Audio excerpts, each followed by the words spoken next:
Olá! Hoje o nosso papo é sobre um tema que, assim, é a base de quase tudo, né? Confiança. Totalmente. E o que acontece quando essa base racha? Sabe, quando uma figura de autoridade, sei lá, um chefe, um médico, um líder, quebra essa confiança. É. Como é que se reconstrói isso? Se é que dá para reconstruir. Exatamente o que acontece depois. E mais importante, como. É nessa arte delicada de reparar o que foi perdido que a gente vai aprofundar a nossa análise hoje. E é um tema fundamental. Para guiar essa nossa conversa, a gente está se baseando numa análise do Ronald Heifetz sobre liderança e autoridade, especialmente nesses momentos de crise. Certo. E o nosso objetivo aqui não é só listar problema, mas sim entender as estratégias. A gente vai focar em dois cenários que são bem diferentes. O que fazer quando a falha sua... A responsabilidade é sua. E isso. E o que fazer quando você, herda um ambiente onde a desconfiança já é a regra do jogo? Um problema que você não criou. Ótimo. Então vamos começar pelo cenário mais direto e que, olha, talvez seja o mais doloroso. A falha foi sua. Isso. O material do Heifetz aponta uma coisa que vai muito além de, sei lá, ter medo de perder o emprego. Muito além.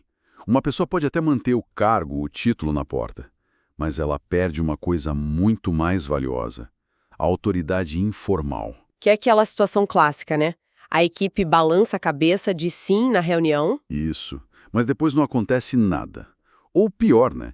Começam a minar ativamente o que você está tentando fazer. É uma perda de poder silenciosa, mas que paralisa tudo. É a tal da liderança fantasma.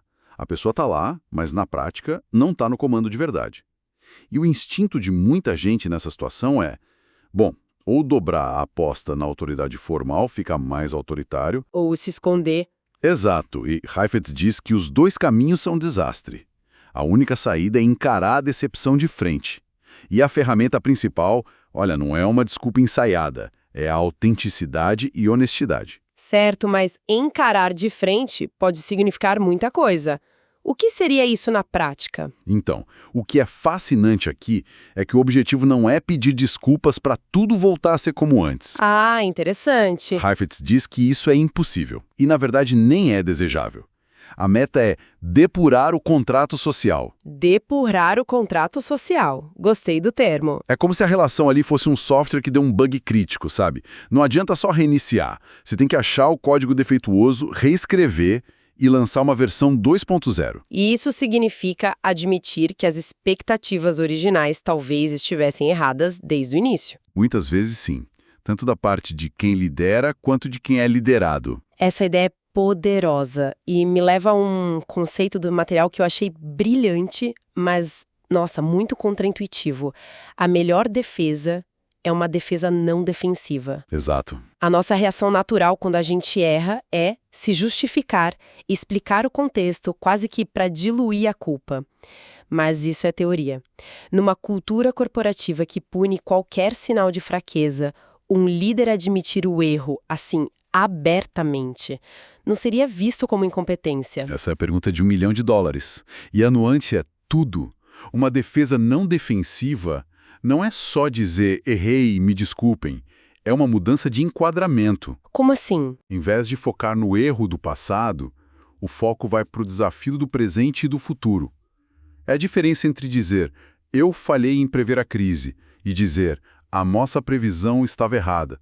Isso nos coloca diante de um desafio novo e difícil, e eu preciso da ajuda de todo mundo para a gente descobrir como sair dessa. Ah, faz todo sentido. A energia muda completamente. Muda. Sai da busca por um culpado e vai para a busca por uma solução. Tira o líder do banco dos réus e coloca ele no mesmo barco que a equipe. Exatamente. E aí a crise vira uma oportunidade. Já vi isso acontecer na prática. Um diretor que prometeu um bolos que a empresa não pôde pagar. Nossa, o clima deve ter ficado péssimo. Ficou horrível. Mas em vez de se esconder, ele marcou uma reunião e abriu os números. Mostrou o porquê da decisão. E ele disse: eu errei ao criar essa expectativa. E agora temos o problema de uma meta não batida e uma equipe desmotivada. O que a gente faz a partir daqui? Foi corajoso. Foi tenso, mas foi o início da reconstrução. porque ele transformou a decepção dele num problema de todos. Ele ancorou a relação numa realidade compartilhada, por mais dura que fosse. E essa ideia de lidar com a realidade, mesmo quando ela decepciona, nos leva a outro ponto muito forte da análise. Heifetz fala sobre a arte de decepcionar as expectativas das pessoas. Isso. É aqui que fica realmente interessante, porque parece o oposto do que se espera de um líder, né? Liderar não é inspirar e entregar o que foi prometido? Sim, mas a liderança acontece num mundo imperfeito, imprevisível. Às vezes o trabalho mais importante do líder é ajudar as pessoas a abandonar falsas esperanças e encarar uma nova realidade. E a chave para fazer isso sem destruir a confiança? É o ritmo. É preciso respeitar a velocidade com que as pessoas conseguem absorver notícias difíceis. E a analogia que ele usa com a medicina é perfeita para ilustrar isso, não é? É a melhor que eu já vi sobre o tema. Pensa num médico que precisa dizer a uma família que a cura para uma doença não é mais possível. Pesado. A tarefa dele não é só jogar informação. Alguns familiares vão querer saber na hora dos detalhes práticos, cuidados paliativos, próximos passos, processam rápido. Outros vão entrar em negação, vão precisar de mais tempo, de mais conversas. De espaço para sentir a dor, né? Exato. Um bom médico não trata todo mundo igual. Ele lê cada pessoa e ajusta a comunicação, o ritmo, ele guia a família nesse processo de aceitar uma realidade dura. Isso exige uma inteligência emocional, uma sensibilidade enormes. Como um líder desenvolve essa leitura de ambiente na prática?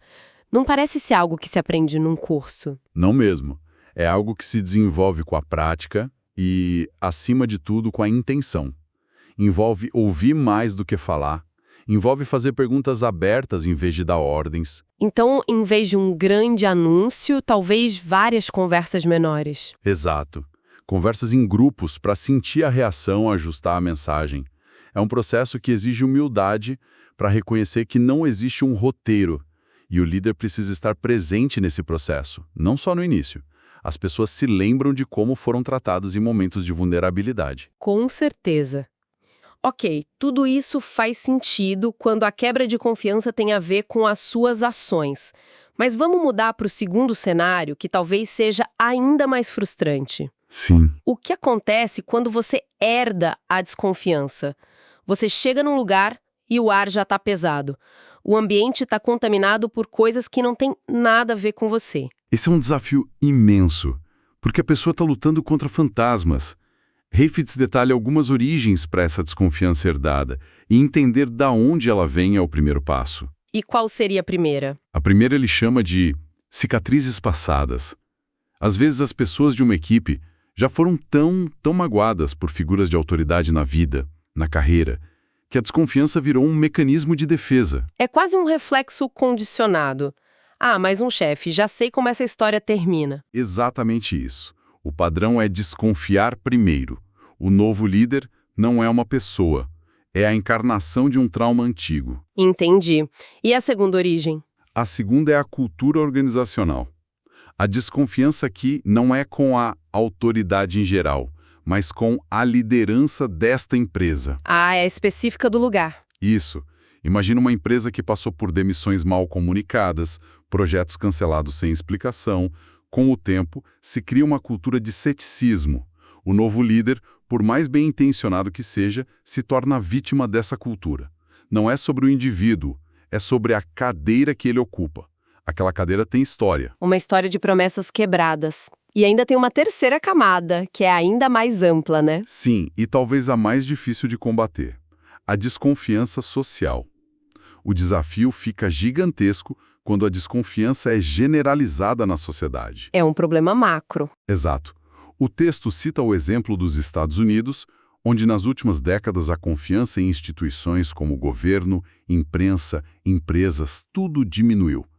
Num cenário assim, qualquer líder já começa o jogo com pontos negativos.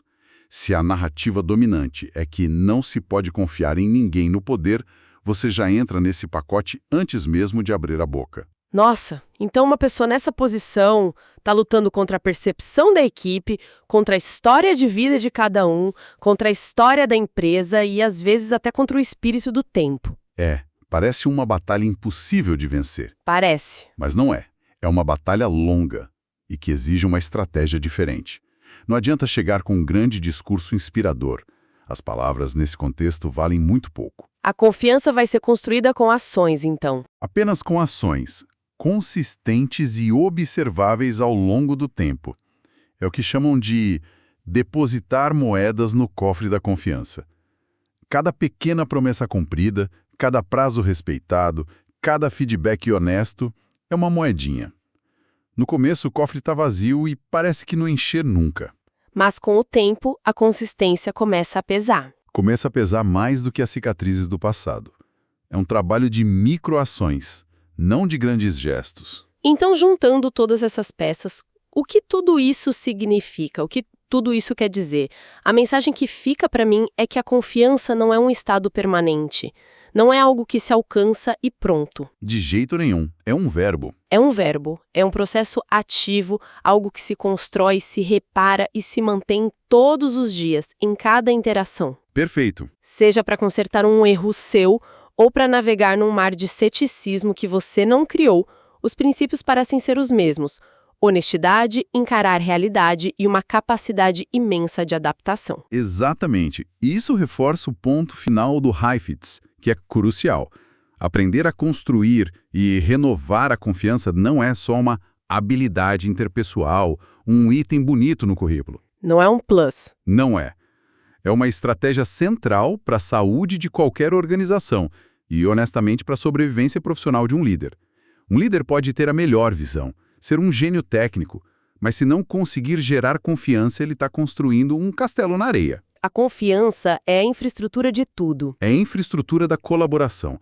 Sem ela, mais cedo ou mais tarde, o prédio todo desmorona. É uma ótima forma de resumir. E toda essa nossa conversa me deixa com uma provocação final. Manda. A análise que a gente explorou se concentra muito, e com razão, no papel da figura de autoridade, né? No que o líder deve fazer, um movimento de cima para baixo. Mas isso me faz pensar qual é o papel e a responsabilidade de quem é liderado nesse processo. Se a confiança é uma via de mão dupla, de que forma as equipes podem participar ativamente dessa depuração do contrato social e ajudar a co-criar essa tal versão 2.0 da relação? Fica a reflexão.